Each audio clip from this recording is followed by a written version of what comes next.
Olá, seja bem-vindo, bem-vinda ao Conhecimento da Fé, o nosso encontro semanal com a catequese, o aprofundamento com a Palavra de Deus e o conhecimento de temas relacionados à nossa fé cristã. Muito obrigado pela sua audiência, obrigado pela oportunidade que você nos dá desse encontro, de entrarmos na sua casa e onde você está, através da TV Pai Eterno. Vamos juntos pedir a luz e a força do Divino Pai Eterno no início desse programa. Pai nosso que estais nos céus, santificado seja o vosso nome. Venha a nós o vosso reino, seja feita a vossa vontade, assim na terra como no céu. O pão nosso de cada dia nos dai hoje. Perdoai-nos as nossas ofensas, assim como nós perdoamos a quem nos tem ofendido. E não nos deixeis cair em tentação, mas livrai-nos do mal. Amém. Peçamos a intercessão da Mãe do Perpétuo Socorro. Ave Maria, cheia de graça, o Senhor é convosco. Bendita sois vós entre as mulheres, e bendito é o fruto do vosso ventre, Jesus. Santa Maria, Mãe de Deus, rogai por nós, pecadores, agora e na hora de nossa morte. Amém. E eu tenho um convite especial a fazer para você. Entre em contato hoje mesmo com a nossa central de relacionamento para enviar sua mensagem ou seu pedido de oração. Lembrando que você também pode participar da programação da TV Pai Eterno através das nossas redes sociais, @Basílica Pai Eterno, ou acessar o nosso portal Pai Eterno e tomar a decisão que faz a diferença, a de contribuir com a edificação do novo santuário. Faça parte hoje mesmo da nossa família de amor, ligando para nós ou nos enviando uma mensagem através do WhatsApp 62 3506 9800.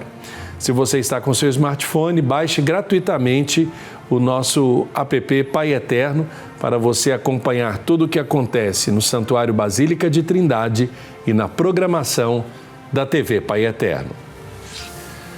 No programa Conhecimento da Fé, continuamos as nossas reflexões sobre o jubileu deste ano, seguindo a coleção Cadernos do Concílio, composta por 34 cadernos.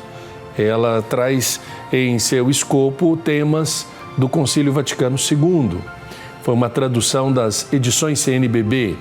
E hoje nós vamos refletir sobre o 25º volume da coleção, que é de autoria de Giovanni Cesare Pagazzi, que é padre e escritor, e ele reflete sobre o tema que interessa à Igreja em todos os tempos e também sobre a Igreja de hoje, as alegrias, as esperanças, as tristezas e as angústias desta geração.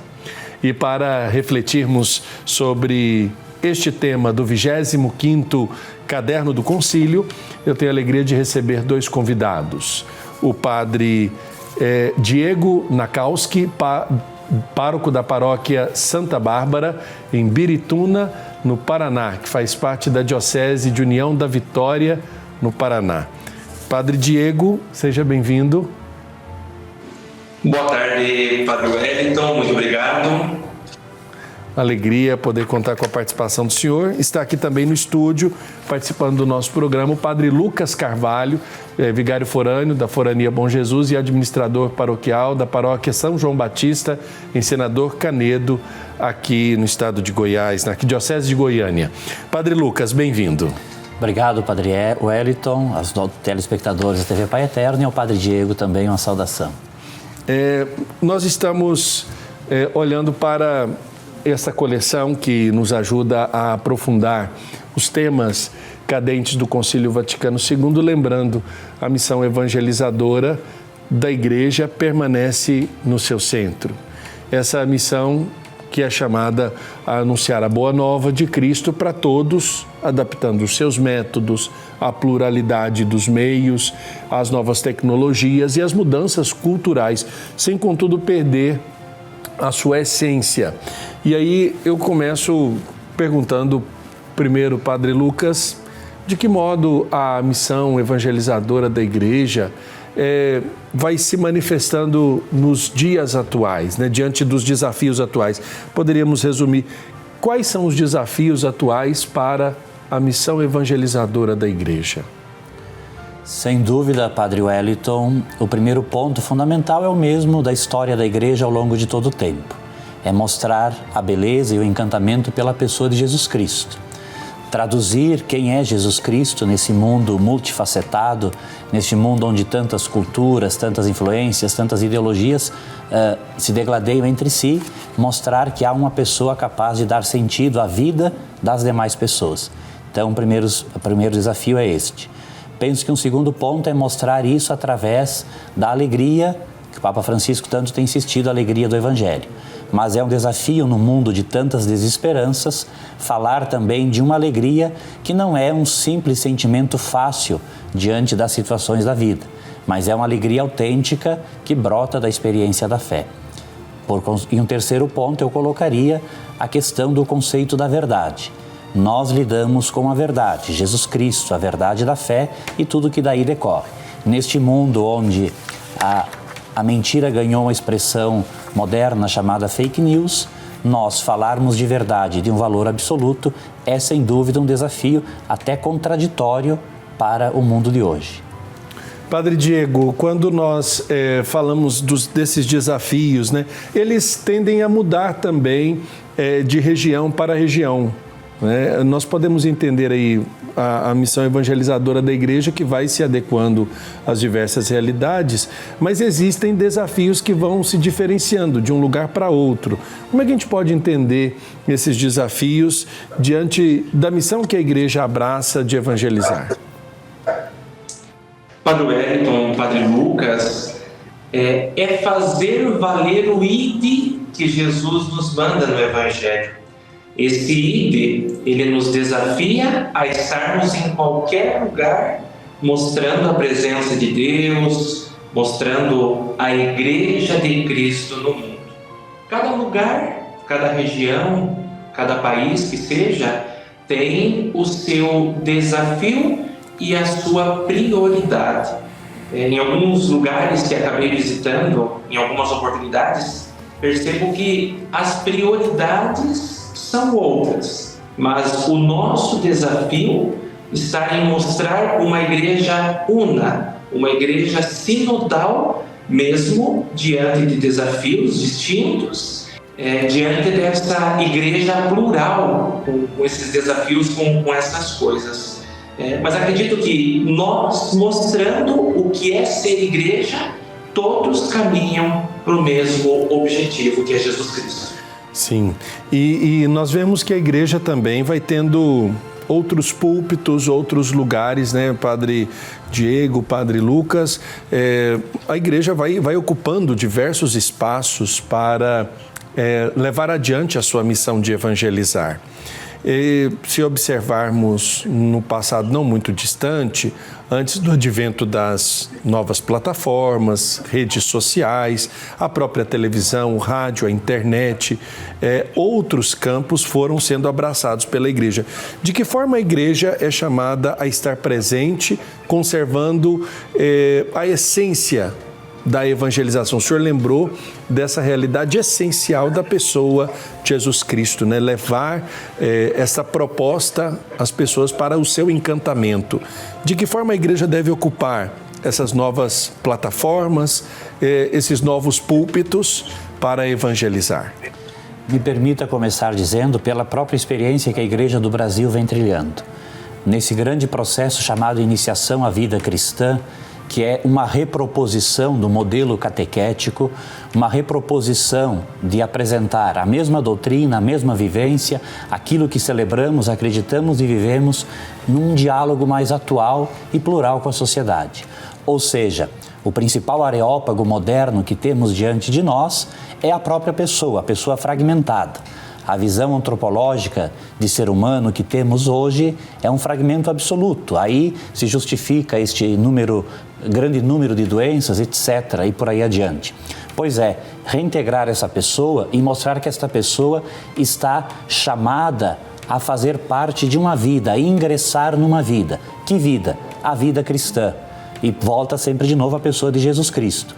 Por isso, o principal areópago que, a nosso ver, é o mais pertinente é de fato a pessoa.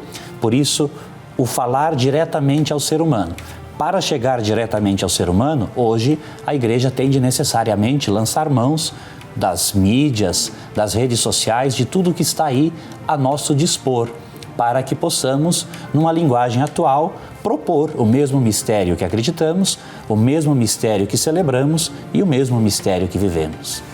Padre Diego, quando falamos desses novos púlpitos, nós estamos observando que cada vez mais a igreja vem ocupando esses espaços para evangelizar. Como é que o senhor observa esses desafios de ocupar esses espaços, visto que existem tantas propostas, e aí propostas que divergem muitas vezes do Evangelho de Jesus Cristo, propostas que às vezes se dizem cristãs, mas não estão compatíveis com a própria pregação de Jesus? De que forma a igreja deve ocupar esses espaços para, de fato, seguir evangelizando? Do momento, Padre, em que nós tomamos consciência que somos batizados, que fomos enviados para a missão, nós devemos saber que a missão é no mundo, é dentro daquilo que o Senhor nos chama, conforme a nossa condição, como padres, como leigos, como religiosos, religiosas. Então nós precisamos ir ocupando esses espaços para que nós também mostremos a nossa cara de igreja. Porque no momento em que nós vamos deixando uma lacuna para que o mundo vá tomando conta, é difícil depois puxarmos as rédeas da situação. Para que nós consigamos estar em todos os espaços, ocupar todos os espaços com o testemunho da igreja, nós precisamos ser linha de frente em muitos desafios, abraçando este ser plural da igreja, como falávamos na pergunta anterior, e seguir a missão primeira de sermos batizados e viver a igreja, viver o ser Cristo no mundo. Padre Lucas, quando olhamos para a presença da igreja no mundo, a história foi evoluindo para dar à igreja e a igreja conquistar o espaço diante de diversas modificações que foram acontecendo, né? A igreja teve momentos de estar próxima, por exemplo, das esferas de poder, no sentido das uniões, né? Entre o trono e o altar. E num tempo atual, nós vemos que a igreja procura estar atenta diante das necessidades do seu povo e, ao mesmo tempo, não renunciando à sua missão, à sua identidade. Eu pergunto para o senhor, hoje, como nós olhamos para o papel da igreja na sociedade? Que papel que a igreja ocupa na sociedade atual? De fato, Padre Wellington, essa é uma questão que, a nosso ver, é extremamente fundamental. A igreja ser a presença que ela tem de ser na sociedade. A igreja não é semelhante ao mundo, mas a igreja está no mundo. A igreja é o mistério da nossa salvação, que nos é dado através dela, e estar presente nas esferas do mundo. Quando a igreja se mistura demais com o mundo, ela corre o risco de trair a missão que Jesus Cristo lhe deu. Quando a igreja se afasta por demasia do mundo, ela também trai a missão, porque não fala ao mundo ao qual ela é chamada a falar. Estamos mencionando os cadernos do concílio. O grande documento conciliar, Gaudium et Spes, é a síntese da presença na igreja no mundo. Mas notemos que a Constituição Gaudium et Spes, ela é um tripé que vem alicerçada à Constituição Lumen Gentium, que é a natureza e a identidade própria da igreja. Ora, a igreja, para falar ao mundo, ela tem que ter clareza da sua identidade. Quem ela é? Ela é a portadora da missão salvífica de Cristo. Aí, nós precisamos, de fato, voltar já na questão inicial que o Padre Wellington propunha, né? É ser a presença nos areópagos difíceis, de diálogo, até hostis, a presença da igreja, mas, contudo, a igreja leva sempre uma palavra.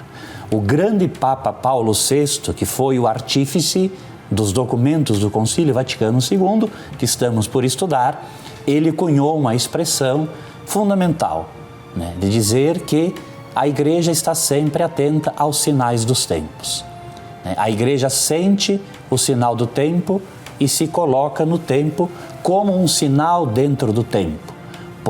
Por vezes, um sinal até contraditório ao tempo que vivemos. Mas a igreja jamais deve deixar de dialogar. E termino dizendo de novo ao Papa Paulo VI, a igreja é perita em humanidade.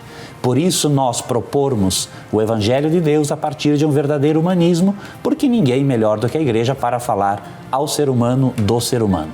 Perfeito. Nós vamos agora para o nosso primeiro intervalo. Hoje nós estamos falando sobre o 25º Caderno do Concílio, a Igreja no Mundo de Hoje. Nós vamos para o nosso intervalo e eu volto daqui a pouco contando com a sua audiência.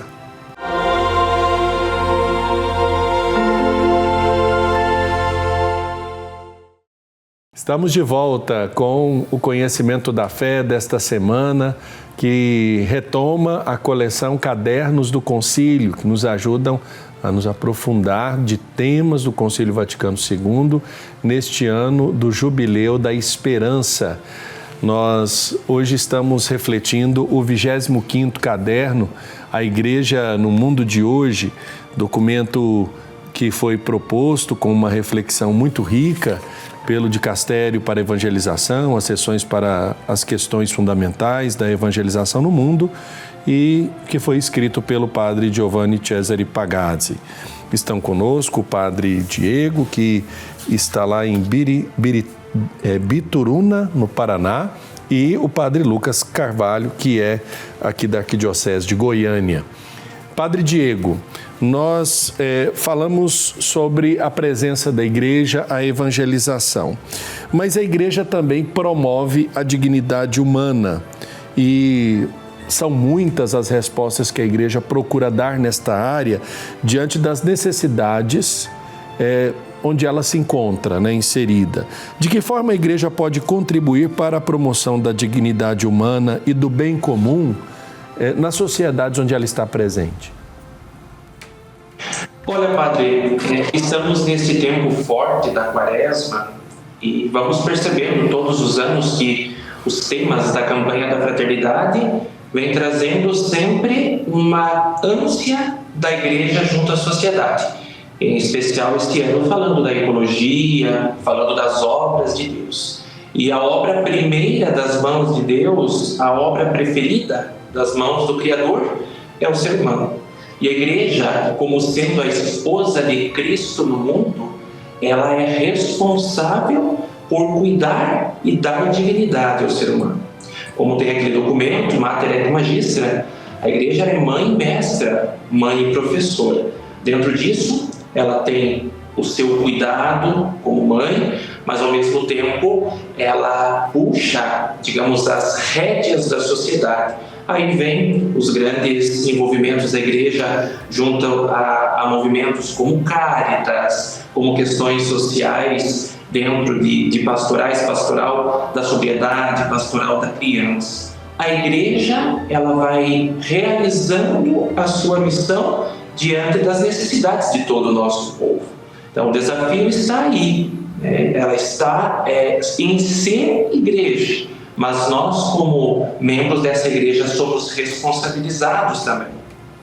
Perfeito. Padre Lucas, quando falamos de promoção da dignidade humana, construção do bem comum, a igreja, ela atua diante das necessidades das sociedades onde ela está inserida, mas ela não é o Estado, Tem que deixar isso bem claro, porque a igreja não é uma instituição de filantropia. E eu acho que aí a gente precisaria distinguir os trabalhos que a igreja realiza, principalmente diante das necessidades do povo, na promoção do ser humano, na construção do bem comum. De que forma esse trabalho se distingue das demais instituições, Por que a igreja abraça esse tipo de serviço e de que forma esse serviço é diferente das outras instituições que estão no mundo, como Estado, como fundações ou instituições filantrópicas de modo geral? Começo novamente pela experiência do Brasil. Agora, terça-feira próxima, nós vamos celebrar os 15 anos do Tratado Internacional entre Brasil e Santa Sé, um acordo que existe entre o país Vaticano e o Estado brasileiro. É a forma concreta de colaboração que a Igreja tem com o Estado e vice-versa, o Estado com a Igreja. A Igreja nunca se confunde com o papel do Estado. Eu gosto muito de pensar da seguinte forma, sobretudo em estados mais antigos, as cidades começaram sempre a partir da fé. Chegaram os primeiros imigrantes, ou por assim dizer, colonizadores, construíram a igreja. Ao redor da igreja veio a escola, veio o hospital, veio a creche, veio o clube, etc. Ou seja, a igreja, mesmo sem ser o Estado, ela plasmou, deu forma à sociedade. A sociedade ocidental é o que é graças à fé cristã e graças ao papel da igreja. De tal forma que a igreja e a sociedade não podem abdicar desta presença na igreja. Sem se confundir com qualquer poder, e hoje nós estamos aí numa luta ideológica, principalmente no Brasil, a igreja não se confunde com ideologia, porque a igreja não tem ideologia. A igreja tem uma pessoa, que é a pessoa do Filho de Deus, vivo e ressuscitado, a quem ela segue, a quem ela imita e vive. Por isso, a igreja se apresenta, então, neutra diante de qualquer ideologia. Isto não significa que a igreja fique em cima do muro diante de qualquer situação que apareça na sociedade. A igreja, ela sempre desce o muro e, sobretudo, se houver injustiça, ela desce o muro a favor de quem está sendo injustiçado. Então, acho que quando a igreja, e por isso eu resumo numa palavra, a palavra sempre é diálogo. A igreja nem sempre apresenta uma solução concreta, por exemplo, a um problema social. Mas a igreja tem total condição de dar uma palavra que leve à reflexão e que leve o Estado a amadurecer a sua maneira de agir. A igreja, portanto, é propositora para fazer com que a sociedade pense mais profundamente. Nesse sentido, Padre Diego, nós devemos entender que a igreja também deve trabalhar em parcerias para constituir essas finalidades das quais ela deseja e é tão defensora, como a dignidade humana, a construção do bem comum, o saneamento, muitas vezes, de realidades na sociedade onde ela está presente e muitas vezes onde a igreja está presente, o Estado ainda não chegou de modo fundamental, entregando aquilo que é de direito das pessoas. De que forma a igreja deve construir parcerias para o bem das suas comunidades, para alcançar a promoção da vida dos seus fiéis? Creio, Padre, que é mais ou menos no sentido de diferenciar algo caritativo de algo filantrópico. Nós somos o diferente como igreja porque usamos da caridade. Mesmo que a filantropia venha com uma boa ação, com um gesto assim bonito de ajudar aquele que precisa, a igreja ela vai além. Ela vai dando a dignidade para a pessoa, ela vai tratando a pessoa como filho de Deus, como membro do corpo de Cristo. E quando a igreja se vê no meio desse social, tanto de desafios quanto de momentos fortes junto à sociedade, ela precisa marcar a sua presença com testemunho. Sempre mostrando a figura de Jesus Cristo, sempre levando aqueles que estão sendo atendidos a entender o verdadeiro sentido da vida. Não apenas uma ajuda para deixarmos de lado esse problema, mas uma ajuda para resolvermos o problema. A igreja precisa marcar a sua presença, repito, pelo testemunho. Perfeito. Padre Lucas, quando também falamos da presença da igreja no mundo, precisamos lembrar das necessidades espirituais das pessoas. Muitas são as pessoas que procuram a igreja diante das suas necessidades sacramentais e aí também do exercício da vida em comunidade. Em que medida os sacramentos, a liturgia na comunidade servem de bússola para os fiéis caminharem no tempo presente rumo a essa pessoa que é Jesus Cristo? A identidade da igreja é aquilo que ela celebra. Isso é o que distingue a igreja de qualquer outra instituição na sociedade. Para além de uma instituição caritativa, social, educativa, a igreja é aquilo que ela celebra. Eu sempre digo, onde tem oportunidade, que não existe a igreja católica sem missa e que católico sem missa também não é possível esta dinâmica da vida. Ou seja, a missa, claro, é o centro, mas todas as demais celebrações que a igreja tem, sejam sacramentos, seja as paraliturgias, tudo isso é para dizer que a igreja é capaz de fazer com que o ser humano experimente, ao menos pela ação litúrgica, já um pouco da experiência do céu. Assim, a igreja faz com que o ser humano, neste mundo às vezes tão calejado, tão difícil, tão sofrido, possa já experimentar um pouco antecipadamente aquilo ao qual a igreja se destina, que é a salvação das almas. E para salvar as almas, a igreja tem de necessariamente celebrar, dar a graça de Deus, que é oferecida principal e eminentemente por aquilo que a igreja celebra. Quando a igreja chama o povo e os fiéis a celebrar, a igreja está dizendo, olha, nós podemos trabalhar, labutar no mundo, fazer tudo o que nos compete fazer no mundo. Mas se nós não chegarmos aqui, aonde é o centro, ao culto, ao lugar do culto, para celebrar o que acreditamos e o que vivemos, nós não nos distinguimos de uma outra instituição. Então, celebrar o mistério da fé é levar o principal conforto que um fiel precisa. Talvez esta, se podemos dizer assim, se um dia a igreja tivesse que abrir mão de tudo o que ela faz e ficar com uma única atividade, esta atividade não seria nem caritativa. Esta atividade seria celebrar o mistério pascal da morte, paixão e ressurreição do Senhor que nos salva. E aí sim, com isto, a igreja dá o que é de mais essencial ao ser humano. Padre Diego, existem muitos desafios, principalmente para fazer as pessoas entenderem que elas celebram a essência de sua fé em comunidade. Existem muitas propostas religiosas, intimistas e muitas vezes até individualistas.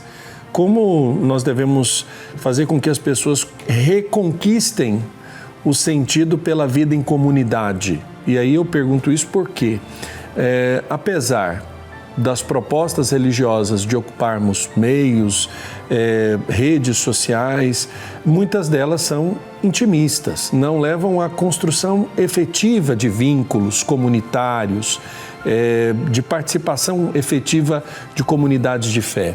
Mas são comunidades virtuais. E essa realidade tem tocado ao mundo de hoje, onde a igreja está se colocando. De que forma nós devemos despertar nas pessoas esse desejo para a vida em comunidade, uma realidade perene de todos os tempos da igreja?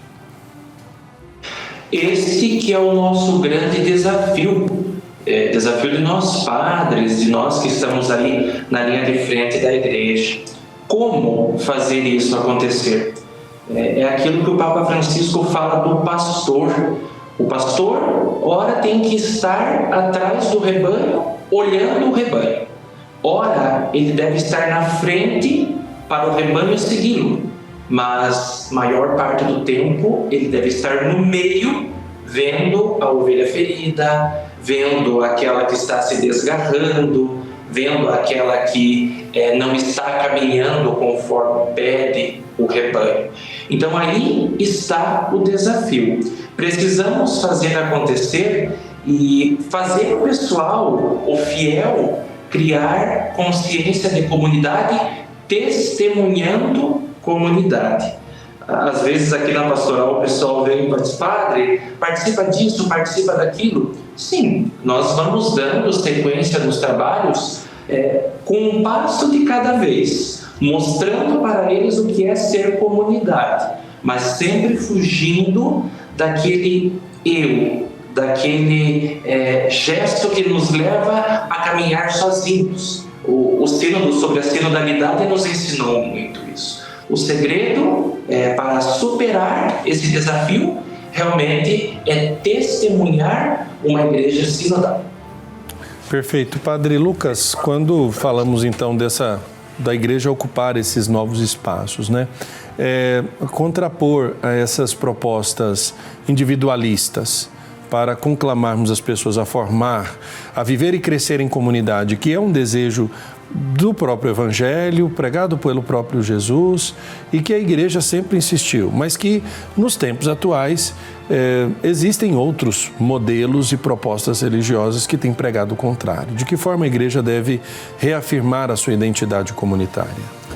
Eu parto sempre do pensamento do grande Papa Bento XVI.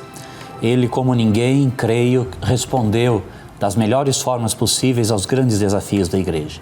O primeiro ponto que Bento XVI põe para nós é: nós caminhamos para um grupo, embora às vezes pequeno, de fiéis, mas fiéis coesos, convictos, maduros na sua fé.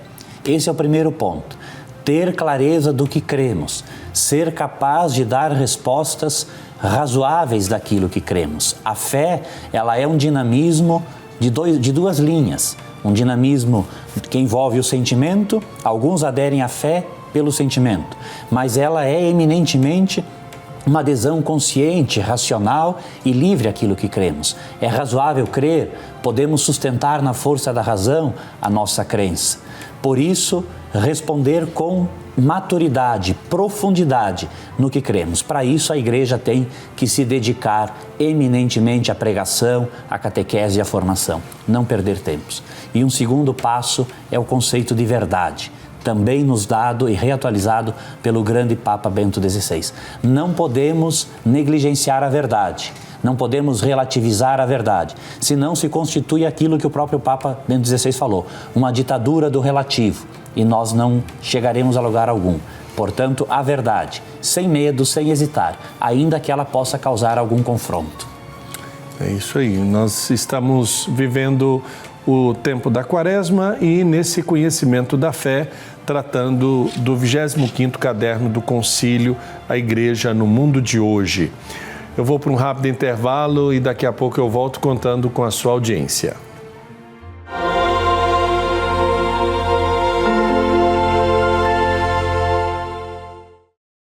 Estamos de volta com o conhecimento da fé desta semana, retomando a coleção Cadernos do Concílio.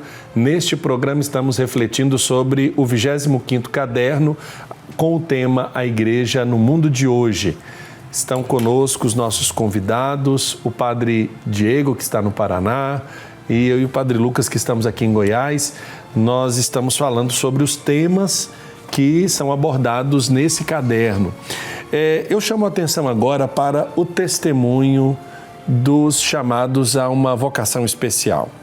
E aí nós podemos lembrar, os que são chamados a uma vocação especial, todos pelo batismo somos chamados a dar testemunho da pessoa de Jesus Cristo, mas existem aqueles que são modelares. E aí eu digo modelar porque se colocam à frente, estão com uma responsabilidade diferente diante do povo e essa responsabilidade os leva a dar exemplo. Nós precisamos ainda chamar a atenção para esta identidade. De que forma religiosos, religiosas, sacerdotes podem reafirmar o seu testemunho na sociedade atual? E aí eu pergunto ao senhor Padre Lucas. De fato, o testemunho sempre é aquilo que vamos carregar por toda a vida. Recebemos isso de Jesus Cristo, sereis minhas testemunhas. Não há outro caminho a não ser o testemunho. Contudo, eu sempre gosto, Padre Wellington, também de pensar assim, e porque é uma verdade da vocação. Deus não chamou os anjos ao ministério. Chamou homens e mulheres à vida religiosa, chamou pessoas normais. Diante da nossa humanidade, é possível também ser testemunhas. E aqui está a maior beleza, a vida dos santos nos mostra isto. Mesmo diante de elementos frágeis, como eu, Padre Lucas, Padre Wellington, Padre Diego, que nos acompanha, que nos participa conosco, tantos outros, diante desta fragilidade humana, Deus é capaz até de se transformar em pão e vinho, de se dar em sacramento aos outros. Aqui está o mistério da vocação. Este mistério que nos assombra e que nos encanta é o primeiro testemunho. Um segundo ponto, eu diria, é sermos padres convictos daquilo que somos. né? Ter a capacidade de vibrar com aquilo que somos, que quem olhe para nós possa dizer, olha, aquele padre tem gosto de ser padre, aquela religiosa tem gosto de ser religiosa, o religioso, o diácono, o seminarista, etc. O fiel, o leigo também. Ter a capacidade de ser convicto daquilo que é. Sou padre por convicção. Terceiro ponto, eu diria a alegria. Temos que ter a capacidade de testemunhar com alegria, né? De que quem olhe para nós veja que de fato somos satisfeitos com aquilo que fazemos, porque temos uma razão que preenche o que somos. E o que preenche o que somos é nosso Senhor. E termino dizendo o último ponto. Embora nunca talvez foi tão difícil ser padre, ser religioso como nos tempos atuais. Os desafios são gigantescos, mas o que nos anima é muito maior. E Padre Diego, o senhor também é padre jovem, tal como eu e o Padre Lucas, e com certeza encontra desafios aí. De que forma o senhor observa esses desafios para o testemunho dos chamados a vocação de especial consagração, padres, religiosos, religiosas, diante do mundo atual? Saliento que o Padre Lucas falou, Deus chamou para o ministério não anjos, mas homens, humanos, com todas as suas fraquezas, com as suas capacidades. Deus vai chamando e vai capacitando. Mas no mundo onde nós estamos vivendo aquilo do faça o que eu digo, mas não faça o que eu faço, nós que somos chamados a essa vocação especial, devemos fazer aquilo. Faça o que eu digo e faça o que eu faço. Isso é ser igreja, isso é viver a vocação e isso é realizar o reino de Deus. Pregar e viver aquilo que se prega. E no viver, mostrar a pessoa de Jesus Cristo.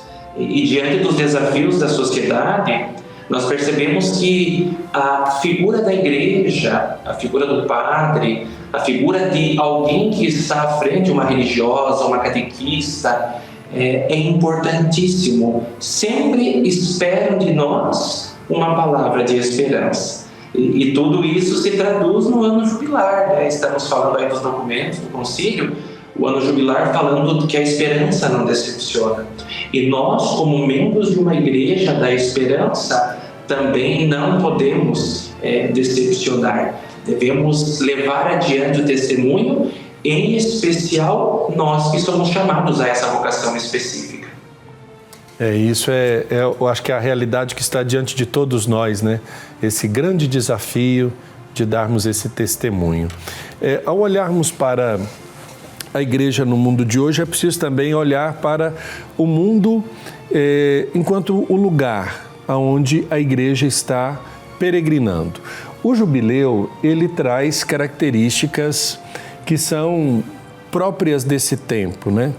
De que forma o mundo pode entender, Padre Lucas, essa proposta do jubileu da esperança? E aí, peregrinos de esperança, nós fizemos um programa aqui na semana passada, falávamos que tem muito tipo de peregrino no mundo. Tem gente que peregrina por hobby, por esporte, tem gente que peregrina contra a vontade, fugindo de guerras, né, na diáspora de seus países. Mas qual que é a característica que a igreja encontra ou ela deseja encontrar nos peregrinos da esperança na experiência do jubileu? Assim como o senhor acabou de refletir bem, Padre Wellington, existem inúmeras formas de peregrinos, como existem inúmeras formas de esperança, né? Existem esperanças infundadas e esperanças fundadas. Eu penso que um elemento concreto que o Papa Francisco, de forma muito feliz e muito inspirada por graça de Deus, propôs foi começar, por exemplo, os países e estados mais abastados por perdoar dívidas de estados menos favorecidos. Eu acho que se conseguíssemos ao menos 10% disto, o Jubileu da Esperança teria dado de forma mais concreta, mais universal e mais abrangente. Ainda estamos nele, esperamos que seja possível, uma resposta fortíssima para o mundo. Depois, a partir deste grande perdão, o Papa vai decrescendo em outras formas de perdão, a começar por nós mesmos. Fazer a experiência de perdoar a quem nos deve, seja algo físico, real, material, seja o perdão espiritual. Assim nós fazemos brotar a genuína e autêntica esperança que é própria da fé, E me causa muito impacto, né, as pessoas só dizerem esta expressão, 2025 anos do nascimento de Jesus. Vejam, tantas grandes personalidades surgiram e desapareceram na história, com inúmeras teorias, inúmeras ideologias, previsões. Contudo, aquilo que é de Deus permanece. Estamos aí, Jesus Cristo está aí, a Igreja de Jesus Cristo está aí, a palavra de Jesus Cristo está aí e nós que somos o povo de Jesus Cristo estamos aí. Portanto, é possível sim, sempre e em cada época, reanimar a esperança. A esperança está aí, em tudo aquilo que estiver vinculado a Jesus Cristo. Padre Diego, a proposta do Jubileu da Esperança é uma proposta para o mundo de hoje. É uma proposta que a Igreja faz ao mundo atual. De que forma as pessoas que às vezes não têm a caminhada religiosa ou não têm a identificação ainda com o modelo eclesial, devem compreender essa proposta que o Papa Francisco faz de peregrinos da esperança? E aí eu pergunto para o senhor por quê, diante desse desafio da presença da Igreja no mundo de hoje, o ato de semear esperança encontra na atualidade muita gente desesperada, e aí do desespero mesmo, mas também pessoas sem esperança e que vivem um desespero latente, um desespero da inércia, né, do não querer peregrinar, do não querer nada, né? E aí eu partilho essa angústia com o senhor, porque a proposta que o Papa Francisco lança do Jubileu Peregrino de Esperança é para todo o mundo, e não somente para o interior da Igreja. Me recorda, Padre Wellington, a primeira encíclica do Papa Francisco, Evangelii Gaudium, e sabemos que a primeira encíclica de um Papa sempre dá todo o tom para o seu pontificado. Agora, no último dia 13, a gente vivenciou 12 anos que o Papa Francisco se tornou o nosso Papa, se tornou o nosso pastor. Quando ele fala da alegria do Evangelho, ele causa um certo impacto. E a partir dali, o Papa ele não se torna apenas um líder religioso. Já fomos acompanhando isso desde João 23, desde João Paulo II, um Papa como uma figura referência na sociedade.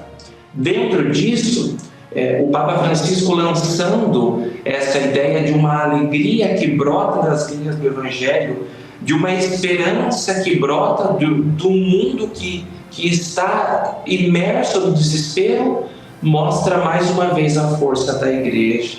É pelo testemunho que as coisas vão acontecendo. Essa proposta de esperança chega a pessoas que a gente nem imagina que poderia ter chego. Mas aí vem o testemunho do Papa Francisco, junto aos desafios, as coisas que ele foi enfrentando durante todo esse tempo de pontificado. Nós, que somos frutos dessa Igreja atual, tudo isso vai se realizando, vai acontecendo. E aí está o sinal de esperança, uma luz no fim do túnel. E levando esperança, levamos a presença da Igreja e mostramos Jesus Cristo para todo mundo. Perfeito, nosso programa está caminhando para o final, mas eu queria que o Padre Lucas pudesse deixar uma mensagem também para quem está nos acompanhando. É interessante porque, pelo menos na experiência ali do estudo da teologia, talvez nós idealizássemos tanto a Igreja quanto o mundo e pensássemos que, por haver durante muito tempo um modelo de igreja que fosse ideal, idealizássemos também um mundo que fosse perfeito.